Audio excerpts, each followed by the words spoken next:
through the crackle of static, I paint you the world as it stands today, a world unrecognizable from the one we once called home. The sky, once an endless dome of shifting blues and drifting clouds, has been twisted into a sickly amber. It glows. Perpetually, as if caught in eternal sunset, the sun's edge forever ablaze with a heat that sears the air before it reaches the earth. No rain falls heronly. The brittle dust that spirals in small tornadoes across the broken streets. Every gust carries a reminder that water is no longer life's simple gift, but a hoarded treasure spoken of in rumors and half-remembered prayers. Where concrete towers once soared, now only jagged skeletons remain. Skyscrapers stand as rusted sentinels, their facades peeled away by years of salt-laden winds and corrosive storms.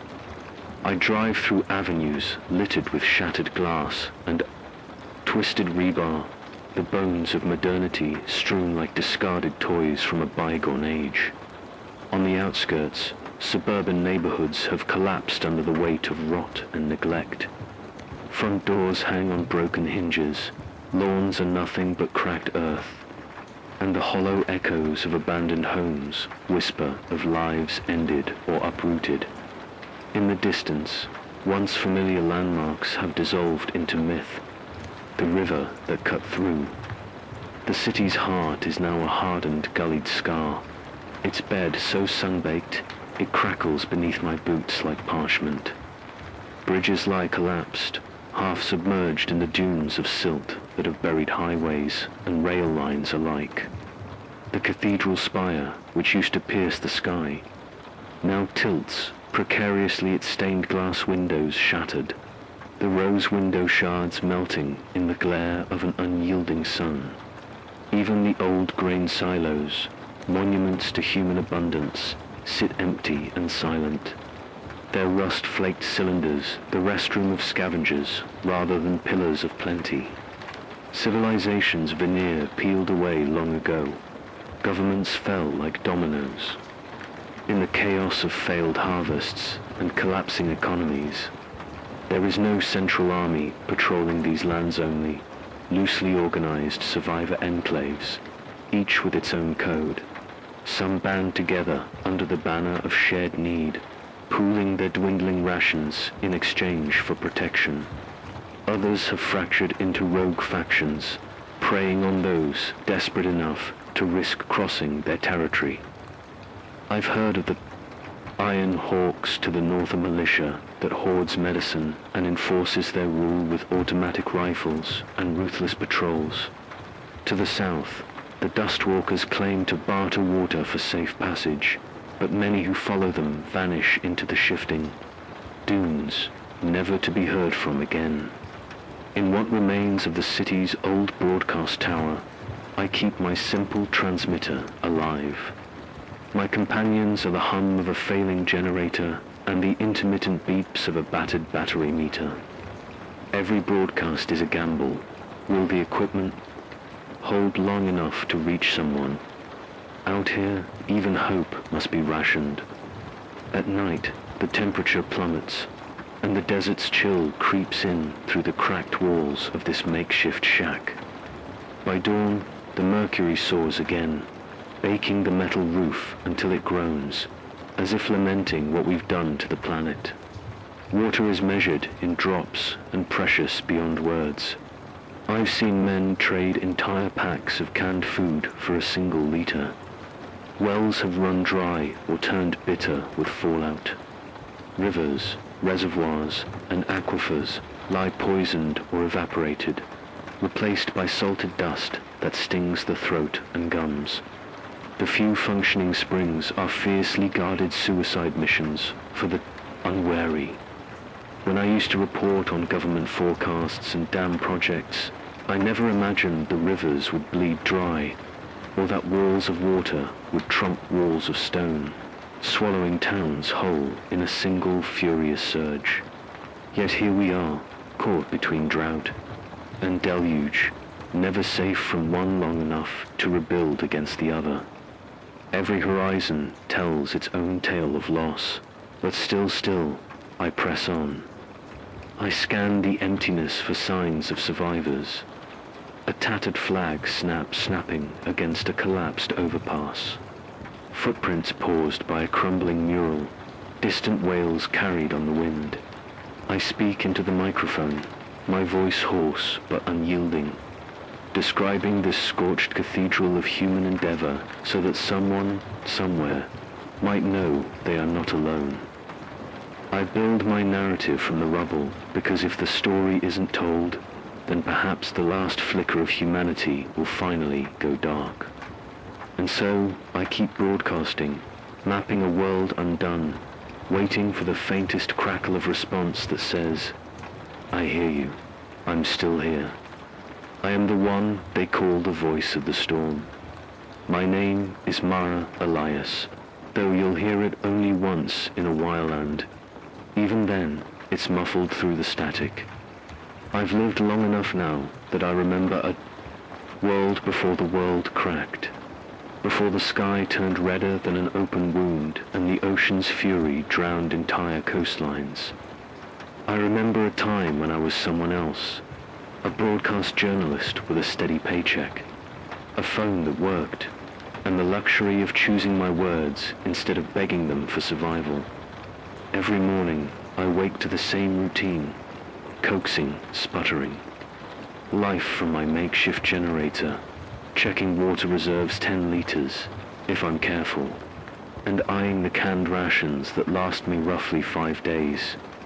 I ration bullets the same way, though I fire them even less often these days, zamming mostly at steel targets to keep my hands steady, reminding myself I still have the strength to pull the trigger if need be. My shelter is a gutted radio station, perched atop a hill outside what used to be Fletcher City. The building's reinforced concrete walls keep out the worst of the dust storms, and its height grants me line of sight for any approaching threat, human or weatherborne. Inside, every piece of equipment is salvaged, repurposed, or stitched together. The turntable sits next to a solar panel jury-rigged to supply me with whatever trickle of juice the generator can't provide. My microphone is the diaphragm from a camera I looted when the city fell.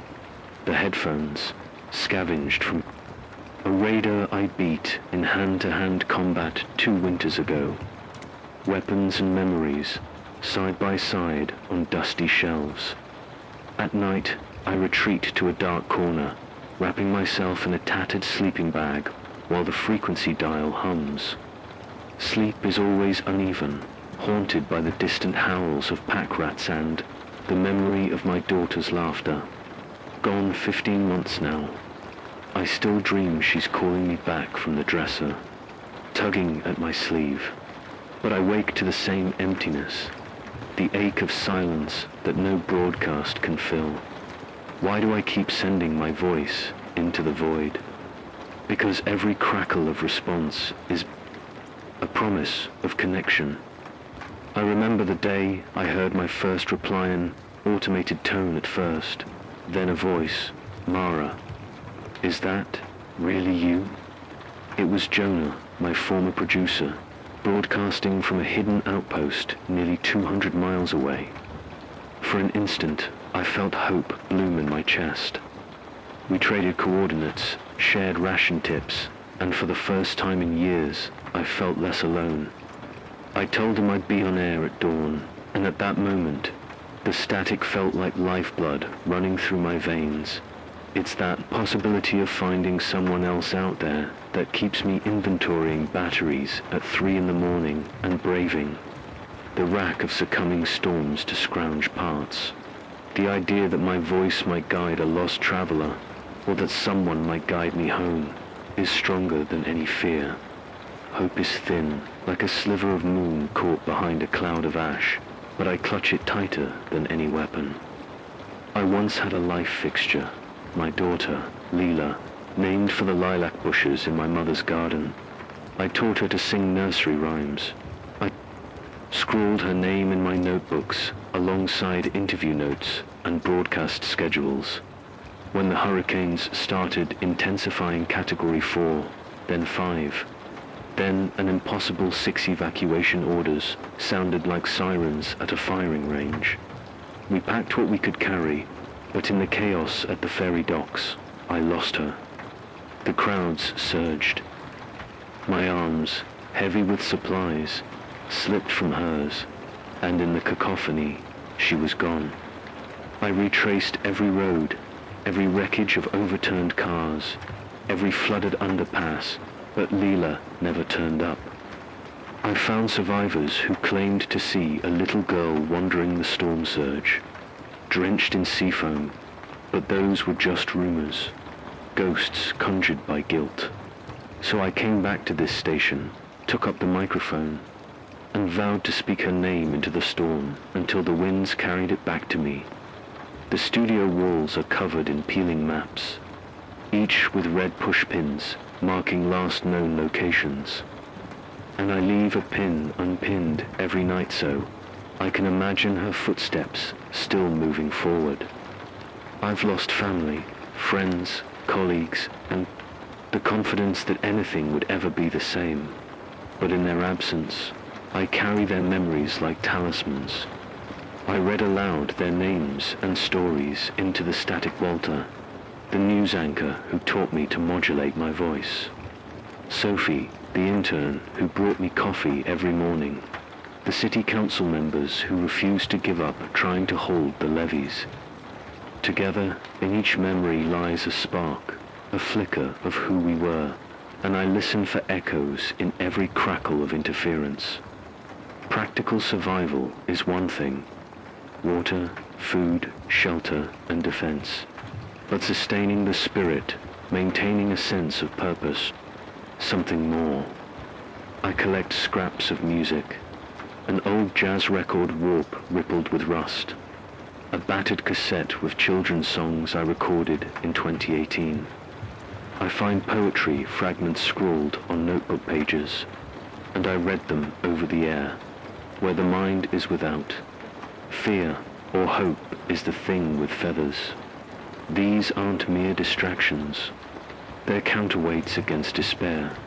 I also broadcast tactical reports, where to find an abandoned cistern, which road is clear of collapsed overpasses, how to avoid the Iron Hawk's patrols. Without scientific data or government updates, my listeners rely on anecdotal field reports. Every time someone writes back, "We found water at mile marker 42. Thank you." I know I'm making a difference. Knowledge is currency more valuable than any bullet or can of beans. There's a cost to being the voice of the storm. I hear terrible things, the panic in a voice pleading for help as a new surge rises behind them, the silence that follows a last transmission, the crackle of a rifle shot in the distance. Sometimes I find myself whispering apologies into the microphone, even when I have no audience but the ghosts in this station. Guilt settles like dust in my throat. Did my broadcast lead them into danger? Could I have warned them sooner? I carry that guilt, but I carry it alongside resolve. Each time the speaker sputters out against the gale, I rebuild. I tune every knob, solder every loose wire, and I press on, because survival is not just living, it's bearing witness. It's documenting the end of the world so that what came before and what may yet come after are never forgotten. In so many ways, I rely on you, the listener, as much as you rely on me. When replies come in coordinates, messages, song requests, sigh, chart them on the wall, weaving a web of human connection across a shattered landscape. Every inquiry, are you alive? What's the weather like near you? Can you help us get to the Coast Guard station? Is a lifeline together? We form a ragged network, a community born of adversity. That is what drives me, the need for human connection. We were never meant to exist as lone survivors, mirroring the wild flocks of vultures overhead. We are pack creatures, nourished by shared stories, laughter, even the echo of another breathing. When I speak, I imagine your face illuminated by a lantern, your hand resting on a radio tuner. I imagine you tucked away in a hiding place, heart racing at each syllable, knowing you are not truly alone. I don't pretend I know how this ends. Maybe the storms will ease, and people will rebuild the levees and irrigate the fields once more. Or maybe the planet's scale has tipped past any hope of reversal, and will learn to live in the dust and ozone scorch. But here, at this ruined transmitter, I make my stand. Each broadcast is a testament that we endured, that we remembered, that we still reach out to each other even when the world goes silent. So this is Mitha, voice of the storm, the woman whose daughter's name lives on in every crack in the microphone, the survivor who turns grief into signal and despair into static-born hope.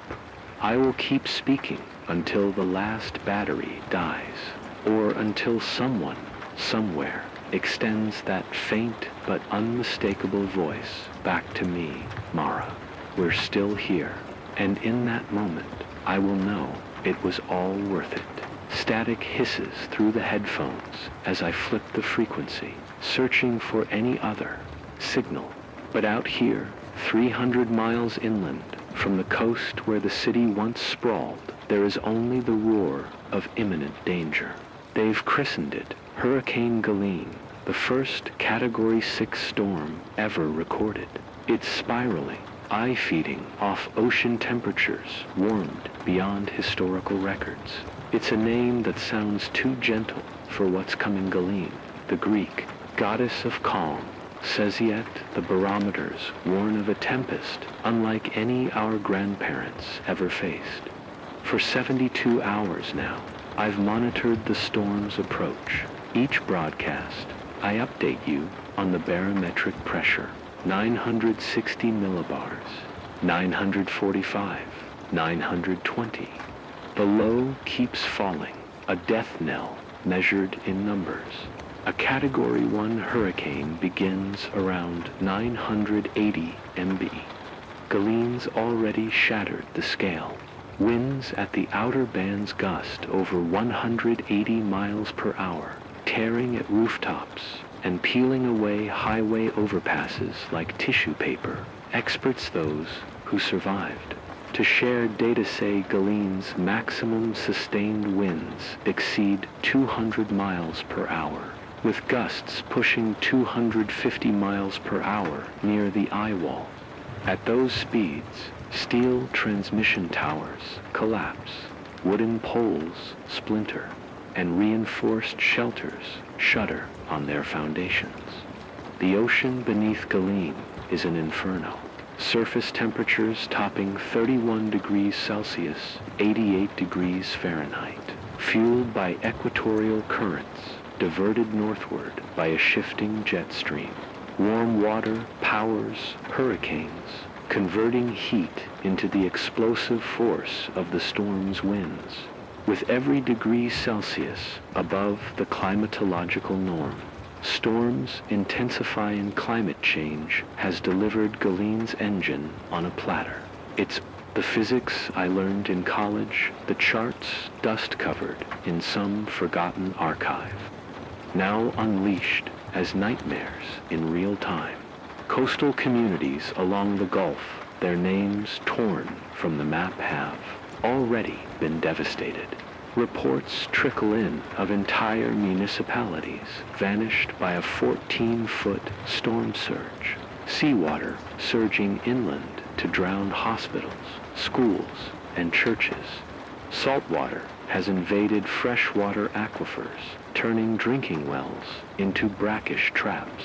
The Shrimp farms and rice paddies that once fed half the region lie submerged beneath a toxic broth of sewage, chemicals, and marine debris.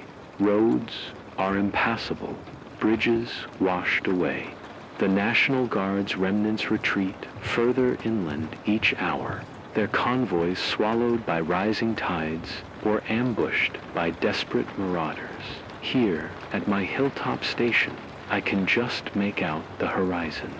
Where once a distant ridge stood, now it's a low wall of thunderheads, black as flint, congealing in the west.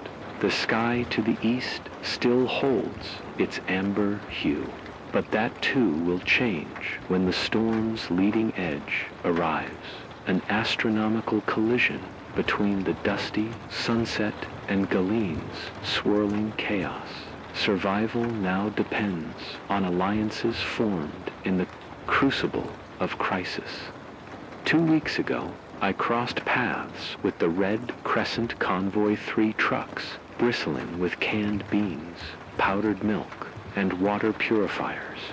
They camped 5 miles south of here, a mobile field hospital trying to treat storm-related injuries, scaphoid fractures from falls, lacerations from flying debris, cases of acute dehydration. I aired a plea for any aid to reach them, guiding their route through mine-strewn roads. In exchange, they patched my solar array and swapped me 2 liters of fuel for my last tin of sardines. But for every Red Crescent convoy, there is an Iron Hawk patrol. They roll through in blacked-out SUVs, rifles trained on anyone who ventures near the highway. They claim to enforce order, but their fees for passage are extortion dressed up as protection. Half your water rations, your working radio may be a promise to strike camp on their turf. I learned the hard way that defiance earns a single warning shot. Compliance may buy your life, but at the cost of the very resources you need to broadcast warnings. Yesterday, I traded messages with a group calling themselves the Lifeline Collectiva, ragtag network of ham radio operators and engineers. They promised to share data on Galene's fastest intensifying quadrant, so we could prepare shelters on the storm's weaker flank.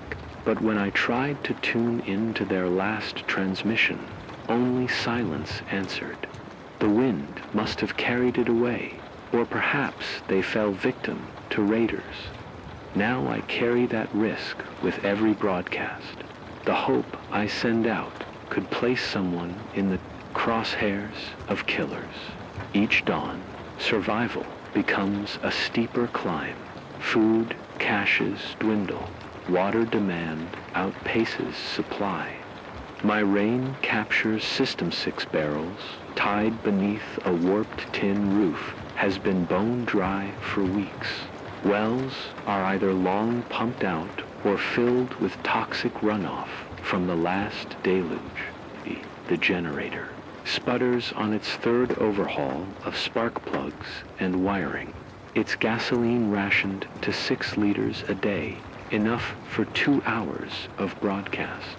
Between charges, I rely on a solar panel whose efficiency drops under storm-choked skies. Fuel shortages tether us to the land. The diesel pump in the next town closed 2 months ago. The last shipment of propane arrived 6 weeks past, then vanished into Iron Hawk strongholds. I've begun to cannibalize old farm tractors for their batteries, risking electrocution and worse if a wire, shorts, and sparks ignite the dry grass dot. And yet, every night tests new limits. The Earth's temperature record shattered last July. This season's storms, hurricanes, wildfires, floods, they've all grown beyond anything in the textbooks.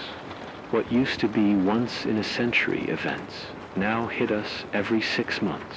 An endless cycle of catastrophe, recovery, and catastrophe anew, until we have no margin left. Here's what you need to know if you find yourself stalking safety through Galene's wreckage as the hurricane's eye deepens. The pressure inside, it falls below 900 millibarza, vacuum that air rushes to fill at speeds exceeding 200 miles per hour. This pressure gradient is what drives the wind. The tighter the gradient, the fiercer the gusts. Galene's surge height is predicted at 20 feet. Along the coast enough to drown multi-story buildings, surge pushes water inland, contaminating freshwater sources and obliterating barriers erected against lower category storms. Outer bands can deliver up to 6 inches of rain per hour, triggering flash floods in washed-out riverbeds and urban canyons alike. In areas where drainage infrastructure has collapsed, streets become rivers of sludge and debris, fueled by anomalously warm water. Galene went from Category 3 to Category 6 in under 12 hours, a turnaround no human outpost could adequately prepare for. When the conditions align, low wind shear, high humidity, warm sea surface temperatures, a storm can intensify almost explosively. Fallen power lines ignite wildfires. Collapsed buildings release toxic chemicals. Flooding spreads pathogens and creates breeding grounds for mosquitoes. Galene's destruction will linger long after the winds calm. Secure your perimeter. Fortify doors and windows with plywood. Stack sandbags around ground floor walls to divert surge. Pre-position supplies. Store at least 5 days' worth of rations and water in an interior room, preferably above ground level. Create a communal shelter plan.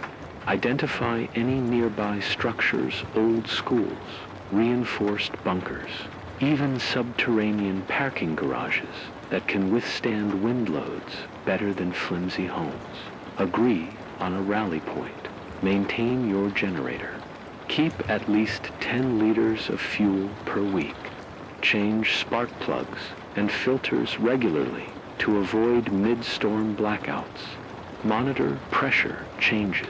A sudden drop of more than 5 millibars per hour signals the eye wall's imminent arrival. If you see the barometer diving, get to shelter fast. Share radar updates. If you have access to a handheld satellite device or a ham radio link to someone with a working feed, relay those coordinates. Knowledge of the storm's shifting path could mean the difference between life and death. This crisis isn't just a textbook exercise in fluid dynamics, it's the shattering of families, the slow erosion of trust, the moral compromises born of desperation. I've seen fathers barter their daughter's future for a jug of water. I've heard the wailing of mothers who lost both children in a single surge. I've witnessed entire communities fracture under the weight of scarcity, turning neighbors into predators. Yet I also bear witness to courage, the volunteer who swims through flooded streets to rescue the elderly, the medic who operates by candlelight when oxygen tanks run out, the stranger who kneels beside a collapsed stranger, offering the last drop of water in his canteen. These acts of humanity are the thin threads that keep our tapestry from unraveling completely. I broadcast their stories alongside warnings because when Galene's howl finally fades, what remains of us must hold together or be lost to the storm. Galene's I will make landfall between 24 and 30 hours from now. The very moment it hits, the winds will shift direction and pressure will rise only to crash again as the eye wall passes. that 2-hour window of relative calm, the eye, is the most dangerous. Many will venture out too soon, thinking it's over, only to be caught in the second pass of devastation. I plan to stay on air throughout, broadcasting minute-by-minute pressure readings, wind speeds, surge forecasts, and evacuation routes. My own refugia concrete sub-basement, long forgotten by city planners, rests below this studio. I filled it with supplies 6 months ago, after a near miss from a lesser storm. It's not comfortable, but it's solid. I'll descend into its silence when the winds climb above 150 miles per hour, and I'll keep the microphone live through the walls. If you're listening and you're within the storm's projected path, heed this. Do not underestimate a Category 6 hurricane. Do not gamble with fate. Seek shelter immediately. Share this frequency with anyone who might be out there. If you can spare a can of food or a liter of water, trade it for information coordinates, safe zone statuses, medical needs. Together, we can stitch a fragile net of survival, one broadcast at a time. Galeen is not simply an act of nature. It is the culmination of centuries of neglect, of policies that prized short-term gain over long-term stewardship, of a planet's fever spiking beyond its own thresholds. Now the hurricane comes as judge and jury, sweeping away everything in its spiral arms. We are living through its verdict. In a few hours, I will report the landfall, the winds, the surge's height. I will speak the names of those lost or missing, and I will whisper into the mortars, cracks, and steel beams that hope may yet endure. For as long as one voice remains on the air, vibrating across the atmosphere, we have not yet surrendered. Galeen will test us, but if we cling to each other through the static, through the roar, through the darkest hour, we may yet outlast the storm, and that will be our greatest defiance. The sun rose behind a pall of coughing dust, turning the horizon to a bruised bruise of purple and orange. I pressed my palm to the transmitter, its vibration a faint heartbeat beneath my fingertips, and whispered a quick status check. Supplies are dwindling faster than I'd planned. 3 days' worth of canned rations left, 2 liters of water, half a liter of fuel. Every breath carried a sting of grit. Every movement sent tendrils of static across the microphone. But the storm surge isn't our only threat now. It never is. Morning light found me atop the roof, scanning the cracked terraces below for anything salvageable. A half-collapsed water tower stood crooked like a broken tooth. I'd climbed it twice before, tapping its rusty spigot to collect rainwater after those fleeting monsoon showers back when the sky still opened. Now the tank was bone dry. I dropped a pebble inside. It thudded hollow lie dot back inside the studio. I surveyed the shelves. 2 jars of powdered milk, 3 tins of sardines, and 6 cans of beans. Fuel for the generator lasts overnights. Ration lay in a dented jerrycan. I had enough to run the generator for 30 more minutes, maybe 40 if I coaxed it right. Then silence. The static would be replaced by stifling quiet, and I'd be alone with my thoughts, which were far less comforting than the hum of electronics. I rationed each meal meticulously. Half a tin of beans at dawn, a small scoop of powdered milk at noon, the sardines for dinner. Water became a currency for barter, more than for thirst. Yesterday, I sold 1 liter to a scavenger in exchange for a functioning radio tuba tiny glass cylinder that might restore my signal's range by a few kilometers. It wasn't enough to reach the Lifeline Collective, but it could pull in nearer voices. Every piece of equipment I scavenge becomes a lifeline. Every drop of water I part with could be someone else's salvation or their doom. By midday, the wind picked up, carrying with it shapes on the highway below. I grabbed binoculars and saw them, a pack of raiders in 2 battered pickup trucks. Steel mesh welded over the windows and rifles mounted to their beds like grotesque trophies. The Iron Hawks, no doubt, though they didn't always wear the same insignia. What marked them was the way they moved, coordinated, ruthless, expecting compliance. I keyed the mic. This is Mara Elias. All stations watch for a 2-vehicle convoy on Highway 11, roughly 6 miles south. Black pickups, armed. I repeated the warning 3 times over, voice tense. If there were any travelers caught in their patrol zone, they might hear and slip away. It was my duty, even if it risked exposing my own location. The convex mirrors on the highway shimmered like dying eyes. I saw a lone figure, a woman, hobbling along the median, dragging a duffel bag. The raider truck slowed. They shone a spotlight. She tried to flatten herself against the concrete barrier. The truck stopped, its engine rumbling like a predator, settling in for the kill.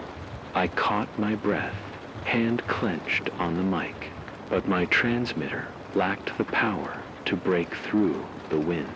I could only watch as the woman stood, arms raised, as if begging mercy. One raider stepped out, rifle at low port, and approached her. I couldn't see what happened next. My angle was wrong, but soon the shadow beneath the spotlight went dark. The woman fell. The raiders piled her into the bed and drove off, spinning rubber into the dust. I closed my eyes against the brutality. Rage clawed at me, but there was nothing I could do. No armored convoy, no hidden caches of weapons. The only retaliation I held was my voice. They've taken one of our own. They'll be looking for water, fuel, and/or worst, someone to extort information from. If you're near Highway 11, head west toward the ridgeline. Nightfall found me hunched over the frequency scrubber, scanning band after band until finally I heard it, a voice so faint I almost dismissed it as interference. Fresh spring, coordinates, grid 1207, safe zone. The signal crackled and faded into static, but those few words were enough. A spring, fresh water where none should be. A safe, zonesome enclave, not overrun by raiders or ravaged by storms. I rewound the tape recorder and played it again. Grid 1207. Follow the old irrigation canal. You'll find the blue marker, a myth circling through survivor lore, passed by word of mouth like an itinerant song. I'd heard 6 versions. An underground cistern beneath an abandoned school. A natural aquifer that didn't know the salt of the sea. A private well guarded by a clandestine militia. This one mentioned a canalold. Canals were everywhere. Once, but blue marker was intriguingly specific. In a landscape stripped of color, blue would stand out. My heart raced. Was this hope or trap? The raiders, learning of spring water, would descend like locusts. The Iron Hawks might fortify it and demand tribute.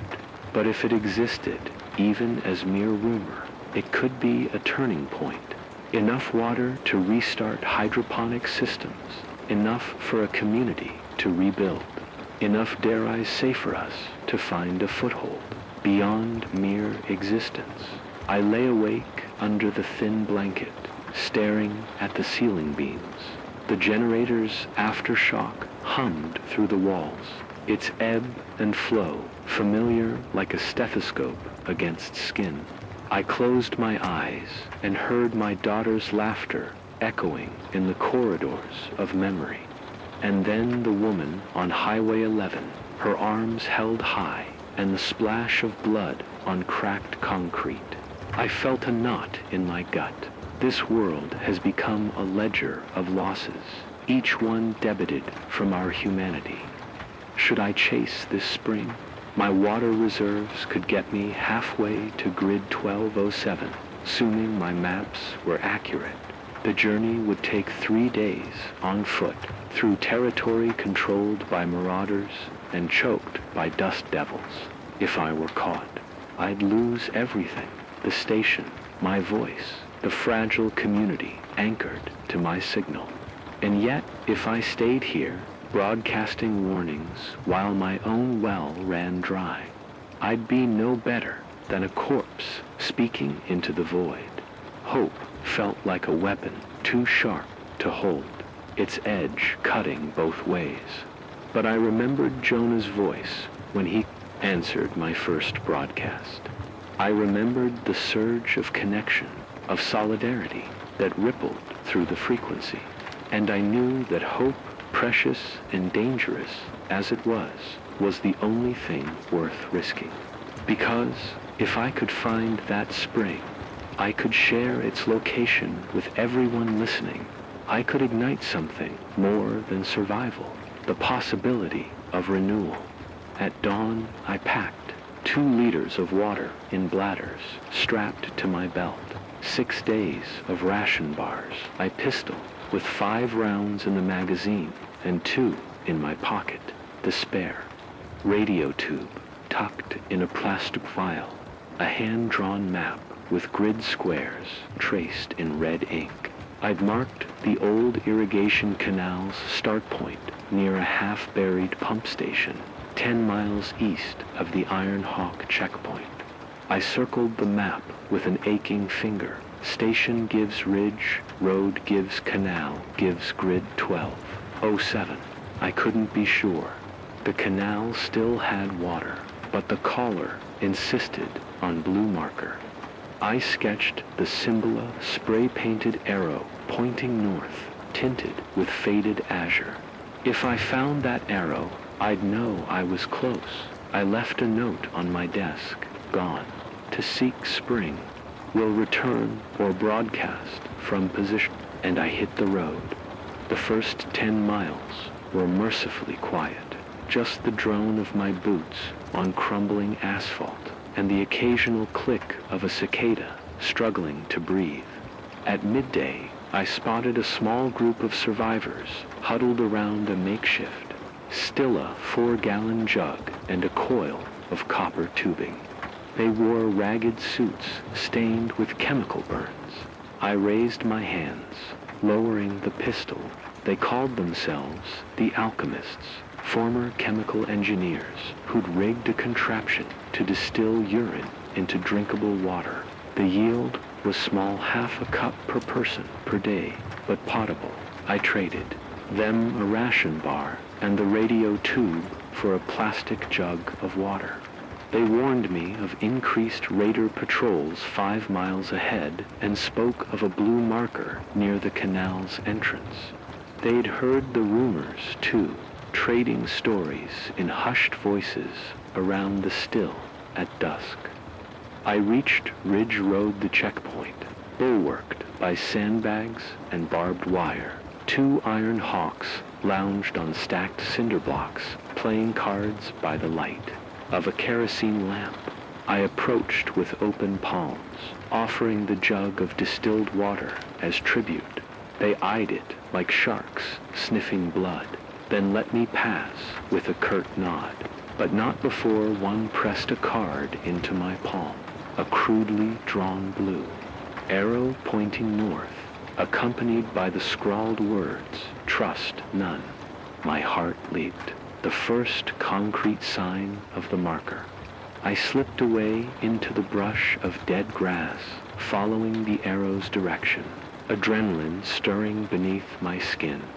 Night fell as I reached the canal's edge now, nothing more than a cracked concrete ditch, arid and choked with tumbleweed.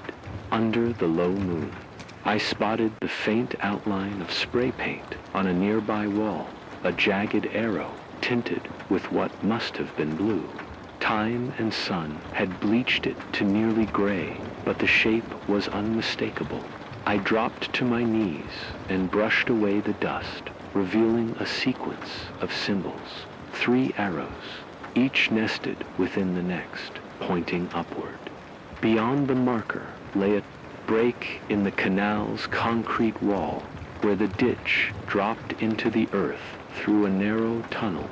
A faint trickle whispered from inside, my first clear sound of water in weeks. I crawled forward and pressed my ear to the cool cement. It gurgled, alive. My hands trembled as I felt for a latch or lever. There, a rusted iron ring embedded in the stone. I peered down and saw the shaft's walls, slick with dripping condensation. The air rising from below carried a fresh, earthy, scent unmistakably spring water. I fired my lamp, screwed it onto my belt, and descended. 3 tiers down, I found a cavern the size of a small room. A thin stream of water pooled at my feet, fed by a fractured aquifer. Mushrooms and moss thrived in the damp gloom. I knelt and drank not out of desperation, but reverent schoolness washing through me like absolution. I filled my bladders, careful not to squander a single drop, and then I heard it, the scraping echo of boots on stone above me. The hatch creaked, my heart thundered. Raider voices hissed commands, rifles clacking as they descended. The water's hush seemed barbarically loud. Now, I reached for my pistol, chest tight. They'd followed the trail. I could fight, but I was alone, trapped in a cavern with a precious spring at its heart. If they found this water, they'd slaughter any opposition and hoard the flow for themselves. I had a choice, fight and die here, or negotiate and risk. Betrayal. Adrenaline surged as the hatch creaked wider. I stood, lamp raised, and faced the first figure silhouetted in the hatch's rim. His voice was low, amused. Well, well, the voice of the storm, come to drown us in hope. My finger trembled on the trigger. The water at my feet shone like promisand, like curse, if it slipped through my grasp. Surrounding me, the raiders spilled into the cavern, rifles trained, boots splashing in the shallow pool. In this underground cathedral of water, gunmetal glinted in the lamp's glare. I don't want to die here, and neither do you, I said, voice echoing. But this water belongs to everyone who can reach it. You can take it tanned. We can decide how to share it. A standoff in the gloom, the spring's soft gurgle like the earth's heartbeat. My heart matched its rhythm, fast, urgent, defiant. Behind me, the tunnel stretched into pitch black.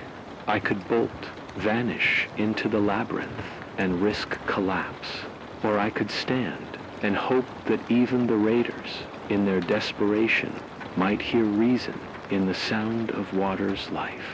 The cavern fell silent, except for the spring's promise, dripping life into a world dying of thirst. And I realized nothing would ever be the same again. The cavern's stale air pressed in from all sides as I raised my lamp higher, its golden beams slicing through the underground gloom. The raiders' rifles formed a half circle around me, their muzzles dancing in the wavering light. I stood ankle deep in the spring's clear water, each ripple carrying the weight of life and death. Behind me, the tunnel yawned like an escape I might never take. Before me, the raiders watched, the blue spray-painted arrow still faint on the hatch above. The only clue to this hidden source. My heart hammered as I measured my options. Every muscle in my body screamed to flee, to vanish into the labyrinth of pipes and chambers I'd never fully explored. But I knew those tunnels could collapse, drowning me in a tomb of stone. And if I left, these raiders would find the water any way in they wouldn't share. "I'll make this simple," I said, voice echoing. "You take my pistol and my pack. Leave me here. You guard this spring and you survive. But you let others access it. You broadcast the coordinates as I am, now broadcasting the warning." A tall man in a leather jacket stepped forward. His eyes glinted in the lamp's reflection. "You think we'll honor some broadcast? We'll kill anyone who comes near," he said, spitting words like bullet casings. I swallowed. "You can use this as your fortress. You have no competition down here." I gestured at the water pooling at our feet, luminous in the lamplight. "Or you can let people come families, be injured children. You set conditions, 1 liter per person per day. I'll relay it on every frequency I can reach. You control, access. You gain power and legitimacy. You become heroes rather than tyrants." He laughed, a hollow sound that bounced off the cavern walls. "Heroes don't get to keep their teeth." Snarling, he motioned, and 2 raiders stepped forward. My pistol was on my hip butt. The angle was bad, and the moment they surged, one of them would shove me against the wall. The other would crack my head open. In that instant, time slowed. I felt again the sting of my daughter's laughter, the press of her small hand in mine. I felt the generator's hum and the thrill when Jonah first answered my call. I felt the taste of dust in my throat, the echo of raiders' boots in the canal, and most vividly, the clear spring water gurgling at my feet, promising life. I made my choice. "Listen," I shouted, adrenaline sharpening my voice. "I'll make a broadcast. You let me go after. If you try to kill or betray me, I'll detonate the charge." The raiders hesitated. Curiosity and greed mingled in their stares. I reached into my pack and fished out the small PVC pipe I'd carried for weeks, the explosive device I'd crafted from looted fertilizer and wiring, meant as last resort. Every step to obtain it had been arduous, every component hidden beneath torn clothing, wired through scavenged connectors. It was crude, but enough to collapse part of the cavern, maybe to flood it with water from the overlying aquifer. I held it by its crimped end, the wires trailing like tendrils. "I'm no bomber," I said, raising my hand so they could see. "But I know where to place this to bring the tunnel roof down." We all de-anned, then the water flows free. The leader's jaw tightened. The other raiders exchanged glances, their rifles wavering. Power shifted on a knife edge. Silence settled, heavy as the earth. Then he stepped back. "Broadcasts up. You have 10 minutes." I exhaled, tension coiling out of me. I turned and climbed the short flight of steps to the surface, each footstep echoing hollowly. Above, the hatch waited like a lid on a coffin. I pried it open, gasping for the cavern's cooler air. The night sky was a fractured mirror of black and amber clouds, lightning flickering beyond the ridge. The storm golean's tail still raged somewhere offshore, its fury paused only by distance. I scrambled onto the roof of the generator shed, cradling my pack and the device. My radio stood sentinel beside me, its antenna bending in the wind. I jammed in the fresh tubetha, one I'd risked so much to get tanned connected the batteries. Sparks danced in the wires, and the console glowed with life. I keyed my microphone and spoke into it, voice strained but clear. This is Mara Elias, voice of the storm. I have discovered a hidden spring in an underground canal at grid 1207. Coordinates are 31.123N, 75.456E. The source is a natural aquifer, flowing at approximately 5 liters per hour. I repeat, 5 liters per hour, stainable if rationed. A safe zone has been established at the entrance. Conditions apply, 1 liter per person per day. No weapons beyond personal sidearms, and all raiders and looters will be denied access.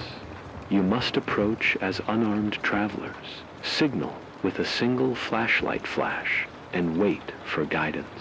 Do not provoke the guards. Share this frequency. Help me ensure this water saves lives, not just stockpiles. My words carried on the night wind, a lifeline cast into the dark. I repeated the message 3 times, making sure the coordinates were clear. My throat burned, but I pressed on, adding details. The arrow marker on the hatch, the tunnel's dimensions. My plea to any engineers to reinforce the entrance behind me. Inside the studio's window, I saw Movement the leader raising his rifle, aiming at my figure on the roof. My blood froze. I reached for the PVC device, heart thundering, but instead of a shot, I heard footsteps pounding toward the shed. The hatch slammed back open, and the raider leader stormed out, pistol pointed at my chest. His eyes were hard. Lightning lit his silhouette, revealing a face hardened by survival. Enough talk, he barked. You're coming with us. I glanced at my timer, 15 seconds until detonation. Adrenaline surged. If he pulled the trigger, my body would crumple, but the device would go off. The tunnel would collapse, sealing the spring, but flooding the lower conduits, maybe freeing water to the surface, maybe burying it forever. Not ideal for anyone. I took a breath and met his glare. I go, I said softly, but I won't let you kill this spring. He stepped closer, bracing his pistol against my side. Behind him, 2 raiders followed. I raised my device, thumb on the arming switch. Then something unexpected happened.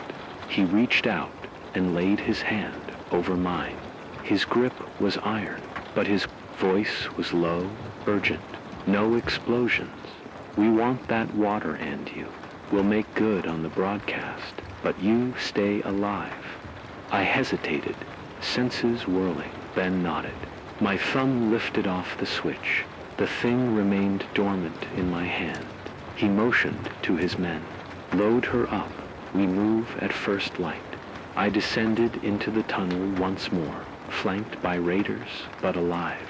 The cavern's dripping walls closed around us like a mausoleum. The spring's gentle gurgle sounded different now, a solitary promise, but a covenant. I touched the water, and it felt sacred as we walked back toward their camp at the canal's entrance. I realized my life had become 2 things, a broadcast and a bargain.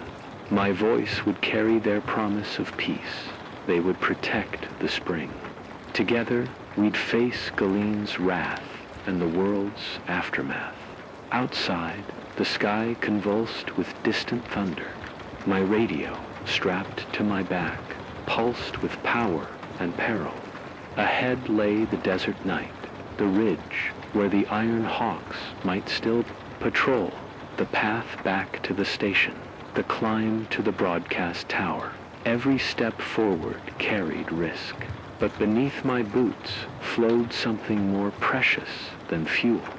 or rations water born from rock and hope forged in confrontation. In that moment, I understood that crises do not end with a single discovery. They transform us, forging new alliances, demanding compromises, and testing the limits of our humanity. I looked up at the raider leader, no name, no insignia, only survival etched in his features. He nodded once, as if acknowledging a mutual truce. We were bound now by that cavern's secret, the turning point where fear became cooperation and rumor crystallized into reality. Behind us, the spring whispered its promise. Ahead, the storm gathered strength, and between them, I carried the fragile filament of a turning point, poised to unravel or to light the path towards something more than mere survival in the dark heart of a dying world. We found the spark, something new, and as long as that spark burned, the story would continue one broadcast at a time. I emerged from the underground spring's entrance into the cold morning air, blinking against the dim light of dawn. The raider camp, once cluster of patched together tents and rusted shipping containers, has transformed overnight. Pallets stacked into sandbag walls ring the canal's mouth, and colorful flags blur in the breeze, marking the boundary of a new settlement. The raiders I once feared now stand guard in plain clothes, rifles slung at ease, eyes wary but respectful. They've taken my broadcast to heart. One leader per person. No automatic weapons beyond the gate, and no raids on travelers who signal correctly. In their silence, I sense both relief and cautious optimism. I step onto the cracked pavement, feeling the grit beneath my boots. A small group of survivors fishermen from a ruined estuary, a cadre of engineers, a handful of families with children gather at the water trough, cupping their hands to drink. A medic pours rations of multivitamin supplements into a child's small fingers. Across the line, a pair of former city planners oversees distribution, ticking off names in a scorched ledger. They are fragile guardians of this precious resource, and I, Mara Elias, the voice of the storm, have become unwitting, architect of their fragile peace. Yesterday's standoff beneath the cavern's dripping ceiling still echoes in my mind guns. Trained on each other, the threat of explosion, the horrific choice between solitude and solidarity. I never expected raiders to become stewards of life, yet here they are, enforcing ration limits with an almost paternal vigilance. They patrol in pairs, smiling wryly at travelers who hold up their single flashlight signal. Some days, they let me pass freely to broadcast updates from the station. Other days, I walk among the tents, listening for rumors and checking on the well's flow rate. The springs yield 5 liters per hour at last measurement. Doesn't sound like much, but it's a miracle in a world where rivers run dry and clouds hold only dust. With careful rationing, 1 liter per person per date sustains a community of roughly 120 souls. Children squat in the mud with soap and basins, scrubbing hair and skin for the first time in months. A small hydroponic unit buzzes under a tarp, its LED lights coaxing green shoots from filtered seeds. They are growing spinach and lettuce, a taste of fresh life emerging from the stone. My broadcasts now include not only weather updates and storm warnings, but also reports on the spring's health. Flow rate steady at 4.9 L-hour pH levels. Normal, no signs of microbial contamination. Engineers in contaminated labs have sent me portable test kits ultraviolet spectrometers and reagent packet sand. I guide the camp's scientists in weekly sampling. This spring, I realize, is more than a water source. It's a nexus of collaboration between storytellers, scientists, and survivors. We've formed an ad hoc council, meeting daily beneath a canvas awning, plotting expansion, water storage, solar-powered pumps, pipe networks to feed nearby clusters of survivors. Yet, for all its promise, the spring is no panacea. Beyond the camp's walls, the world remains a violent place.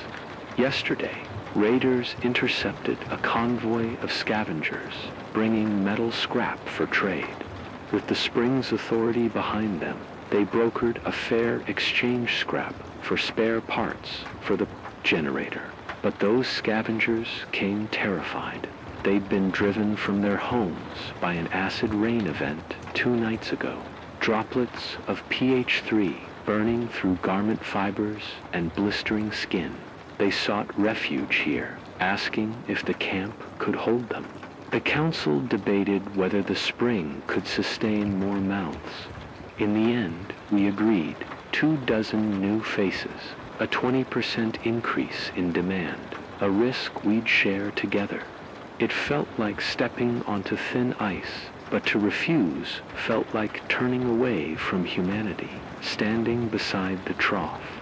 I watch a young mother cradle her infant, dipping a soft cloth into the water and wiping the child's cheeks. Her eyes meet mine bright, cautious, grateful. In her gaze, I see the woman I once was, a reporter chasing truth, eager to find the next headline. That Mara would have written this as a story of tragedy and conflict, focusing on the wrongs of raiders and the devastation of storms. Now I see deeper currents, the irrevocable link between desperation and compassion, the possibility of forging community from the remnants of cruelty. Since I lost my daughter, I've searched for reasons to keep going. For months, I poured grief and guilt into every broadcast, hoping to summon her ghost through the static. But here, at this water's edge, I feel something else, the quiet, fulfillment of purpose. My words became a pack knot, only with those who listened, but with myself. I promised to use my voice to bind us together, to turn fear into cooperation. In that vow, I found a shard of self-worth I thought long shattered. Beyond the camp, the environment remains precarious. Galene's tail rages still at sea, whipping waves against crumbling levees hundreds of miles away. Distant tremors of afterstorms rumble the earth, followed by microbursts that flatten groves of mesquite and choke wells with silt. Acid rain catalyzed by drought-lit wildfires and factory emission strikes in unpredictable patterns, burning crops and skin alike. Earth's systems have entered a feedback loop. Warmer seas feed fiercer storms. Storms strip forests. Stripped forests release carbon. Carbon warms seas. It's a spiral I cannot slow alone. But in this camp, I witness microcosms of repair hydroponics, reclaiming the green. Water harvesting barrels, capturing dew. Solar arrays, powering laptops for data analysis. I broadcast each of these efforts, hoping to inspire other enclaves. If you can't find a spring, make one, is my rallying cry. Distill what you have, rain, water, dew, even urine, reuse, recycle, recover. You'll be surprised how resilient a community can be when it fights together. Responses trickle back. We set up rain capture on rooftops in Old Milltown. We're experimenting with fog nets along the ridge. We need engineering schematics for a low-pressure reverse osmosis rig. My resolve 2 nights ago, under a moonless sky, I climbed the station's tower alone. No raiders, no council, just me and the generator's hum. I pressed an old cassette into my recorder. A lullaby I sang to Lila. My voice cracked, the words trembling. Hush-a-bye, don't you cry. Up in the sky, little birdie fly.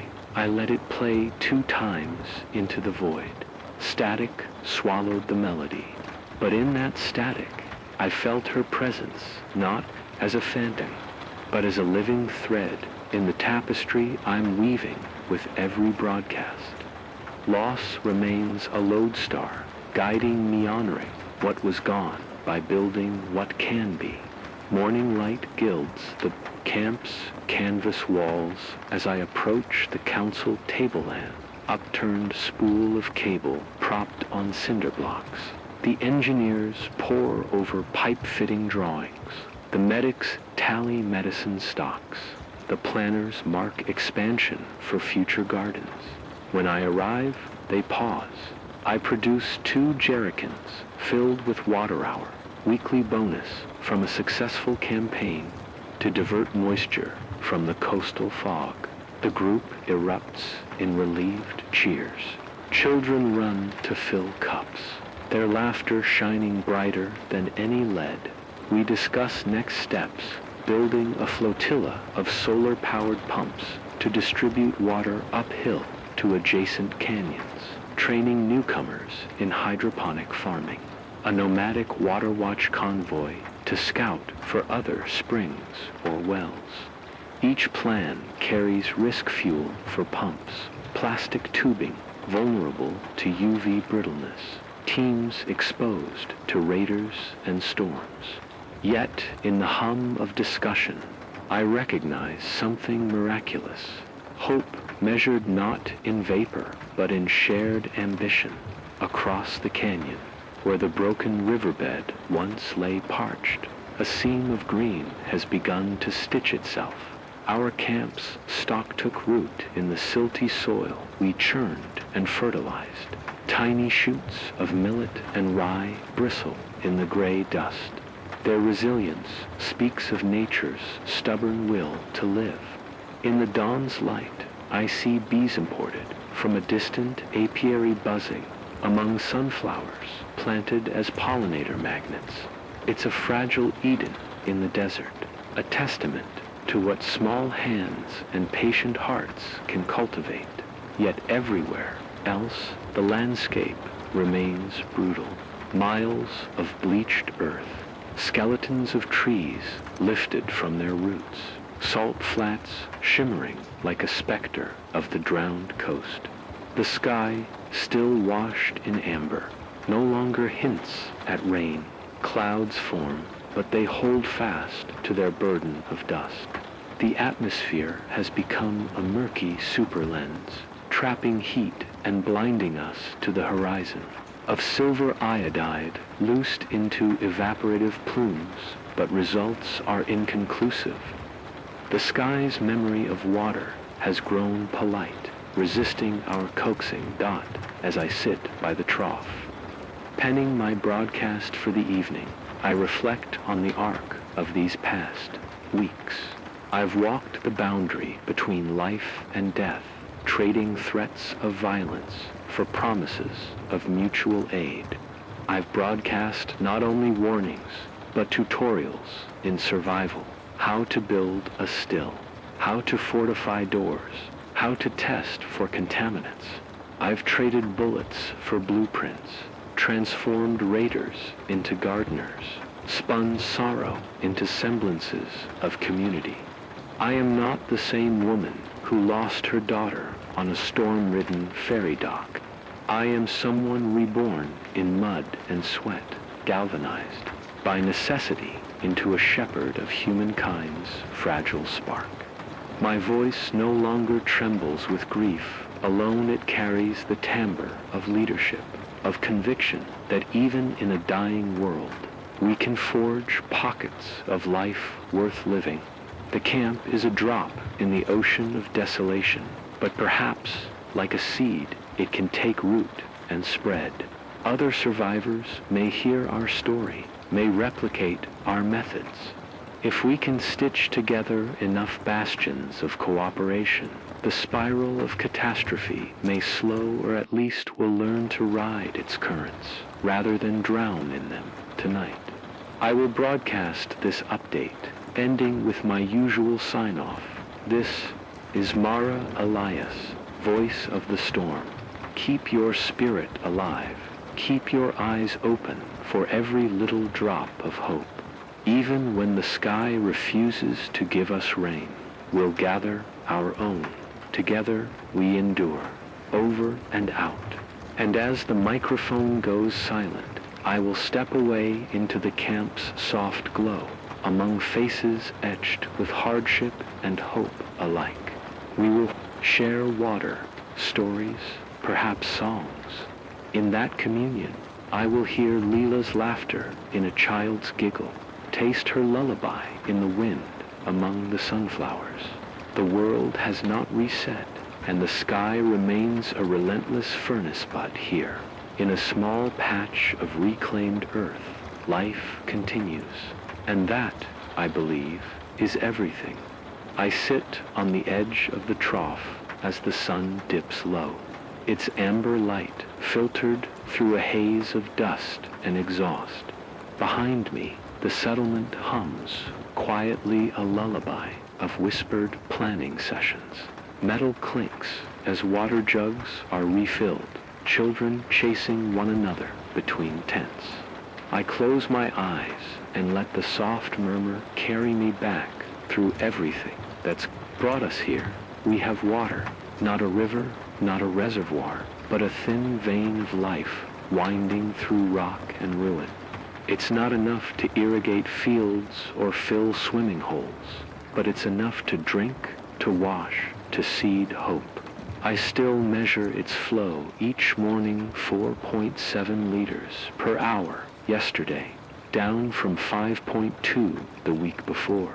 I know the aquifer will ebb if we demand too much. I know we'll need to find more sources, repair old wells, devise new ways to capture moisture from fog and dew. The fight isn't over. It has only shifted. I remember the cavern's dripping walls, the moment when raiders and I stood guns pointed at each other over that spring. I remember raising my makeshift bomb, threatening to collapse the tunnel rather than surrender water. And I remember the hand that stayed my trigger, the hand of a man who realized that life is worth more than loot, that water is worth more than bullets. From that standoff grew a fragile truce. From that truce grew a community. The first rationing council met under a battered awning, the blue arrow spray-painted on a shipping container marking our boundary. We had no expertise in governance-only necessity. How many liters per person should visitors pay in labor or goods? Could we trust newcomers? But day by day, argument gave way to consensus. When the acid rain refugees arrived, we found space for them. When the engineers ran short of tubing, the scavengers traded scrap willingly. Still to harvest its wires, we scrambled, improvised, and held each other accountable. Still, every small victory feels wound tight against a future we cannot predict. The acid rain returns in wet years. Dust storms bury roads in hours. Seasonal, floods carve all they find back to powder. We test for contaminants, fortify our benches with filters, build levees of sandbags. But we cannot build walls high enough to hold back every disaster. The world outside these walls is broken. I speak her name into the static nearly every night, hoping it reaches someone who can answer back. I broadcast lullabies on cassette tape, waiting to hear her voice in echo. But perhaps our reunion is not meant to be in person. Perhaps it is, carried in every drop of water we share, in every small act of kindness that defies the world's collapse. Hope is fragile. It shatters under too much weight, crushes under the glare of reality. Yet, like this spring, it flows where you coax it, emerging in unlikely places, in the echo of children's laughter, in the harvest of spinach shoots, in the tense but determined faces around the council table, in the quiet camaraderie of raiders turned guardians. Tomorrow, I will climb the broadcast tower again and report the latest numbers, water levels, pump status, weather forecasts. I will broadcast tutorials on water harvesting, on solar repairs, on ways to test for toxins with homemade reagents. I will read your messages on air. We built a fog net here. Our well sprang a leak. We need advice on storing seeds, and I will answer. Because survival is not a moment, it's a series of moments stitched together by decisions, by alliances, by the stubborn refusal to give in. It's tethered to this spring, but it reaches far beyond these canyon walls, carried on radio waves, into the void. Even if 10 listeners hear me, even if one replies, the network grows. We become something greater than ourselves, a constellation of outposts, each holding a piece of life's ember against the dark. I don't know what the season will bring. Galene's aftermath lingers in the seas. New storms will rise. Summers will bake the land. Winters will chill our bones. Yet here, at the water's edge, we found a way to bend the world's cruelty into cooperation. So here is my final message. As this broadcast closes, we endure because we must. We share because we can. We hope because, without it, we are nothing but dust drifting in the wind. Guard every drop of kindness as you guard every drop of water. Tend your springs literal and metaphorical with care. Reach out your hand when darkness threatens to overwhelm. Speak your name into the static and listen for others answering back. We may be a fractured world, but every voice matters. I don't know what tomorrow holds. We may lose this spring or find 10 more beyond the dunes. We may outlast another season or fall back into despair when storms overwhelm our levees. There will be days of fear and nights of restless silence. But for tonight, tanned, for tonight alone, we have enough. Enough to sleep under a sky half lit by distant stars. Enough to dream of a dawn where water flows in open canals and children splash in rivulets once starved. Stay alive, stay caring, stay connected. The world might be fractured, but together we form its only hope of healing. This is Mara Elias, signing off for Now Voice of the Storm, Keeper of the Spring, and Witness to humanity's enduring spark. Over and out.